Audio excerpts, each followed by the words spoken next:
Hi friends, நம்ம விஜய் மல்லி ஸ்டோரியில் இப்போ வந்து பார்த்தீங்கன்னா ராஜிக்கு வந்து நல்ல நேரம் தொடங்கியிருக்கோ இல்லையோ, ஆனால் விஜய் மல்லிக்கு வந்து நல்ல நேரம் தொடங்கியிருக்கு அப்படின்னே சொல்லலாம். ஸோ அதனால வந்து ராஜியும் சரி, இந்த ரேணுகாவை நடிக்கிற இந்த சுடரும் சரி, எந்த ஸ்டெப்பு எடுத்து வச்சாலும் அவங்களுக்கு வந்து திருப்பி அடிக்க போகிறது ஆப்பு மட்டும்தான் அப்படிங்கிற மாதிரி தான் வந்துட்டு எபிசோட்ஸும் சரி ப்ரோமோஸும் வந்துட்டே இருக்குது அப்படின்னே சொல்லலாம். ஸோ இப்போ ராஜியை வந்து பார்த்தீங்க அப்படின்னா வந்துட்டு இப்போ அவங்க தம்பியோட சொத்தை வந்து எப்படியாவது கையாளணும் அப்படிங்கிற ஒரு விஷயத்தில் வந்து ரொம்ப தீவிரமாக இறங்கியிருக்காங்க அப்படின்னு சொல்லலாம். ஸோ அதுக்கு வந்து என்ன பண்ணுறது அப்படின்னு தெரியாமல் தான் இப்போ ரஞ்சிதா கிட்ட ஹெல்ப் கேட்டிருக்காங்க. ரஞ்சிதாவும் வந்து அவங்களோட ஃப்ரெண்டோட அப்பா வந்து எக்ஸ் கவுன்சிலர் அப்படின்னு சொல்லிட்டு அவங்கள கூட்டிகிட்டு வந்திருக்காங்க. ஃபைனலாக வந்து பார்த்திங்கன்னா அந்த கவுன்சிலர் எக்ஸ் கவுன்சிலராகவே இருந்தாலும் இப்போ வந்து பார்த்திங்கன்னா அவங்களுக்கு வந்து சாதகமாக இருக்கிற மாதிரி தான் இருக்குது. பட் ஆனால் வந்து அவங்க வந்து பாதகமாக தான் வந்து இவங்க பண்ண போகிறாங்கங்கிற மாதிரி தான் இருக்குது அப்படிங்கிற மாதிரி தான் தெரியுது. ஏன்னா வந்து அவர் திரும்ப ஒரு லுக் விட்டுட்டு தான் வந்து அவங்க இடம் பேசிட்டு அண்ட் தென் வந்து அவங்க வீட்டை விட்டு கிளம்பும் போது ஒரு விஷயம் பண்ணிட்டு போனார். ஸோ திரும்ப பார்த்தாரு அப்படின்னா கண்டிப்பாக நீ பண்ணுறது பண்ணு, நான் பண்ணுறது பண்ணுறேன் அப்படின்னு சொல்கிற மாதிரி தான் இருந்துச்சு. ஏன்னா அவங்க என்ன தான் பேசினாங்க அப்படிங்கிறது எபிசோட்ஸில் பார்த்துடலாம். அதாவது வந்து பார்த்தீங்க அப்படின்னா வந்துட்டு இந்த ரஞ்சிதா வந்துட்டு பார்த்தீங்கன்னா ராஜிமா நான் வந்து சொன்னேன்ல இந்த எக்ஸ் கவுன்சிலர் வர சொல்லியிருந்தேன்ல, ஸோ அவங்க தான் இவங்க என்னோட ஃப்ரெண்டோட அப்பா அப்படிங்கிற மாதிரி சொல்லி அவங்கள வர வச்சு வீட்டுக்கு வர வச்சு பேசிட்டும் இருக்காங்க. பேசினது மட்டும் இல்லாமல் என்ன பேசுகிறாங்க அப்படின்னு பார்த்தீங்கன்னா, சார் நான் முதலே சொல்லியிருந்தேன் இந்த மாதிரி வந்துட்டு என் தம்பியோட சொத்தெல்லாம் எனக்கு வரணும், நீங்கள் எப்படியாவது அதை வந்து மீட்டு கொடுங்கங்கிற மாதிரி வந்து சொல்லிட்டு இருக்காங்க. ஃபைனலாக வந்து பார்த்தீங்க அப்படின்னா அவர் வந்து பார்த்தீங்கன்னா ஓகே நான் எல்லாமே பண்ணி கொடுக்குறேன் எல்லாம் செய்கிறேன், ஆனால் நான் ஒரே ஒரு விஷயத்த வந்து மைண்டில் வச்சுருக்கிறது என்ன அப்படின்னு பார்த்தீங்கன்னா அவர் வந்து பார்த்தீங்கன்னா ஏதோ வேறு யாராவது ஆள் அப்படின்னா கூட பரவாயில்ல, உங்கள் தம்பி அப்படின்னு சொல்கிறீங்க, அது சொந்த தம்பி அப்படின்றீங்க, ஸோ நீங்கள் எப்படி எடுத்துப்பீங்க அப்படின்னு தெரியல, நான் வந்து ரொம்ப இறங்கி அடிப்பேன், ஸோ டவுசர் எல்லாம் வந்துட்டு வச்சுட்டு டவுசர் எல்லாம் கழட்டி அடிக்கிற ஆள் நான், ஸோ அப்படி இருக்கும்போது உங்கள் தம்பி அந்த மாதிரி ட்ரீட் பண்ணால் வந்து நல்லா இருக்குமான்னு தான் நான் யோசிச்சுட்டு இருந்தேன் அப்படிங்கிற மாதிரி வந்து பேசுகிறாங்க. ராஜி வந்து சொல்கிறாங்க நான் அந்த அளவுக்கெல்லாம் வந்துட்டு நான் வந்து பெருசாலாம் வந்துட்டு அவளை தூக்கி வச்சுட்டெல்லாம் நான் இல்லை, அவள் எனக்கு தம்பியே கிடையாது அப்படிங்கிற மாதிரி வந்து சொல்கிறாங்க.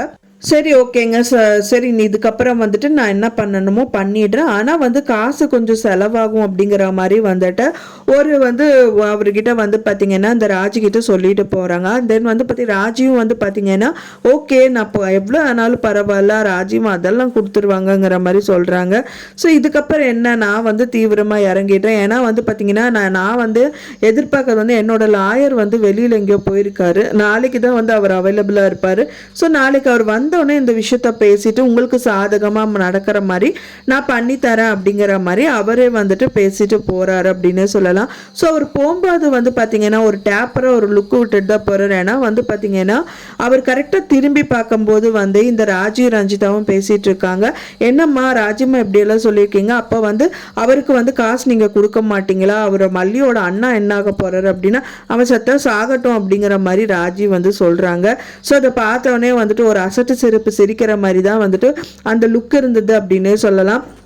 ஸோ கண்டிப்பாக வந்து பார்த்தீங்க அப்படின்னா இவங்க என்னமோ இந்த ராஜி சரி ரஞ்சிதாவும் சரி இவங்க என்னமோ வந்துட்டு அவங்க வச்ச ஆளு தான் இவர் அப்படிங்கிற மாதிரி நினச்சிட்டு இருக்காங்க. பட் ஆனால் வந்து பார்த்தீங்கன்னா இவங்க போகிற போக்குலேயே இருந்துட்டு இவங்களுக்கு பாதகமாக நடந்துக்குவாரோ அப்படிங்கிற மாதிரி தான் வந்துட்டு அவரோட லுக்கும் இருந்துச்சு அப்படின்னே சொல்லலாம். எனக்கு தெரிஞ்சு வந்து அவர் விஜய்க்கு வந்து சாதகமாக பேசுவார் அப்படிங்கிற மாதிரி தான் இருக்கு. ஏன்னா இதுக்கப்புறமும் வந்து விஜய் விட்டு வைக்க மாட்டார். இந்த ராஜி வந்து இந்த மாதிரி ஒரு பர்சன் தெரிஞ்சதுக்கு அப்புறமும் எத்தனையோ சரி அவங்க தான் நினைக்கல அப்படின்னாலும் விஜய் வந்து தன்னோட சொந்த அக்கா தானே அப்படின்னு நினைச்சுதான் இத்தனை நாள் வரைக்குமே வந்து அவங்க பண்ற விஷயங்கள் எல்லாத்துக்குமே தலை குனிஞ்சு போயிட்டு இருக்காங்க. நம்மளோட இப்போ வந்து நம்ம திரும்ப பத்தி நம்மளுக்கு தெரியும்ல, நம்ம சொந்தமா வேலை வாங்கி நம்மளோட இதுன்னு சொல்லிட்டு நம்ம போய்க்கலாம்னு சொல்லிட்டு ஒதுங்கி போயிட்டு இருக்காங்க. இருந்தாலும் திரும்பவும் வந்துட்டு அந்த சொத்தை எழுதி கொடுன்னு சொல்றது, ஸோ இந்த மாதிரி வந்து ஒரு 10 லட்சம் ரூபாய்க்கு வந்துட்டு நான் தரமாட்டேன்னு சொல்லி அனுப்புறதுங்கிறதெல்லாம் அவர் மனசளவுல இருந்ததுனால தான் இப்போ திரும்பவும் அந்த வீட்டை வந்து கையாளணும் அப்படிங்கிற ஒரு எண்ணம் வந்து விஜய்க்கு வந்திருக்கு. ஸோ இது வந்து ஃபர்ஸ்ட் டைமாக ஒரு உதவின்னு கேட்கும்போது பண்ணியிருந்தா கூட சரி ஓகே வச்சுட்டு போகிறா அப்படின்னு சொல்லிட்டு கண்டிப்பாக அவருக்கு வந்து சொத்து கூட தேவை இருக்காது, எழுதி கொடுத்துட்டு நீயே வச்சுக்கோ அப்படின்னு சொல்லிட்டு வந்திருப்பாரு. ஆனால் வந்துட்டு முதல் தடவை போகும்போது உதாசனப்படுத்தி அனுப்புனது மட்டும் இல்லாமல் இப்போ இந்த மாதிரி விஷயம் எல்லாம் பண்ணிட்டு இருக்காங்க. அதுவும் வந்து அவங்க வாயிலிருந்து அவ செத்துட்டு போட்டோம் அப்படிங்கிற மாதிரி மல்லியோட அண்ணாவெல்லாம் சொன்னதெல்லாம் பார்க்கும்போது நம்மளுக்கே வந்துட்டு பயங்கரமாக கோவம் வருது அப்படின்னு சொல்லலாம். ஸோ அப்படி இருக்கும்போது இந்த சூழ்நிலையில அவங்க வந்து கண்டிப்பாக விஜய் வந்து அந்த வீட்டை வந்து இவங்க அக்கா பேருக்கு எழுதி கொடுக்கக்கூடாது, எப்படியாவது வந்து அந்த வீட்டை இவங்களோட பேருக்கு தான் வந்து மாற்றி எழுதிக்கணும். இப்போ வந்து சொல்லுவாங்க ஒரு தவறில் வந்து ஒரு இது கூட வந்து பார்த்தீங்கன்னா ஒரு சாதகமாக நடக்கும் அப்படிங்கிற மாதிரி. அப்போ வந்து சோகத்துலேயும் வந்து அவங்களுக்கு சந்தோஷமான விஷயங்கள் எல்லாமே நடக்க போகுது அப்படின்னே சொல்லலாம். என்னதான் இவங்க வந்து குத்த அவங்க வந்து பார்த்திங்கன்னா குனிஞ்சாலும் ஒரு டயத்தில் நிமிர்ந்து நிற்க தானே போகிறாங்க அப்படிங்கிற மாதிரி தான் வந்துட்டு எபிசோட்ஸும் வந்து கொண்டுட்டே போயிட்டுருக்காங்க. ஸோ வெயிட் பண்ணி பார்க்கலாம் ஃப்ரெண்ட்ஸ் என்ன நடக்க போகுது அப்படின்னு சொல்லிட்டு. நான் சொன்ன இந்த தகவல் உங்களுக்கு பிடிச்சிருந்தா மறக்காமல் லைக் பண்ணுங்கள், ஷேர் பண்ணுங்கள், கமெண்ட் பண்ணுங்கள், சப்ஸ்கிரைப் பண்ணுங்கள். மேலும் இன்னொரு மல்லி சீரியல் அப்டேட்டோட நெக்ஸ்ட் மீட் பண்ணுறேன். தேங்க்ஸ் ஃபார் வாட்சிங் மை டியர் ஃப்ரெண்ட்ஸ். நெக்ஸ்ட் வீடியோவில் பார்க்கலாம்.